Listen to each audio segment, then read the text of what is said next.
നോമ്പ് സമയമായി കഴിഞ്ഞാൽ നമ്മളെ വീട്ടിൽ തരിക്കഞ്ഞി ഇല്ലായിരിക്കില്ല കേട്ടോ. എത്ര തിരക്കാണെങ്കിലും വലിയമ്മ നോമ്പ് തുറക്കുന്ന സമയത്തിനുള്ളിൽ തരിക്കഞ്ഞി തയ്യാറാക്കിയിരിക്കും. 1/2 ലിറ്റർ പാലിൽ 2 ഗ്ലാസ് വെള്ളം ഒഴിച്ച് 3 ടേബിൾ സ്പൂൺ റവയും ഇട്ട് മധുരത്തിന് ആവശ്യത്തിന് പഞ്ചസാര ഇട്ട് സ്വല്പം ഉപ്പും ഇട്ടിട്ട് നന്നായിട്ടൊന്ന് മിക്സാക്കി ഒന്ന് കുറുക്കിയെടുക്കാം. ഒരുപാടൊന്നും കുറുക്കിയെടുക്കണ്ട, ജസ്റ്റ് ഒന്ന് കുറുക്കിയെടുത്താൽ മതി. കുറച്ച് ലൂസായിട്ട് തന്നെയാണ് നമ്മളെ തരിക്കഞ്ഞി ഉണ്ടാവാറുള്ളത്. കുട്ടിക്കാലത്തൊക്കെ തരിക്കഞ്ഞി കണ്ടാൽ മുഖം തിരിച്ചിരുന്ന ഞാനൊക്കെ ഇന്ന് വളരെ നൊസ്റ്റാളജിയോട് കൂടും സ്നേഹത്തോടും കൂടിയാണ് കേട്ടോ തരിക്കഞ്ഞി കുടിക്കാറുള്ളത്. വല്ലാത്തൊരു ഫീല് തന്നെയാണ് ഇന്ന് അത് കുടിക്കുമ്പോൾ. അതൊന്ന് ഇറക്കി വെച്ച ശേഷം നമ്മുടെ നെയ്യിലേക്ക് കുറച്ച് ചെറിയ ഉള്ളിയും അണ്ടിപ്പരിപ്പും മുന്തിരിയും കൂടെ ഒന്ന് നമുക്ക് വറുത്ത് കോരിയെടുത്തിട്ട് നമുക്ക് തരിക്കഞ്ഞിയിലേക്ക് ഒഴിച്ചു കൊടുക്കാം.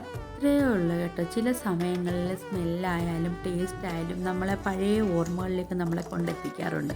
അങ്ങനെ ഒരു നൊസ്റ്റോളജി ഫീലാണ് എനിക്ക് തരിക്കഞ്ഞി കുടിച്ചപ്പോൾ എനിക്ക് ഉണ്ടായിട്ടുള്ളത്. പണ്ട് വലിയമ്മ ഉണ്ടാക്കി തരുന്ന അതേ ഒരു ഫീലായിരുന്നു.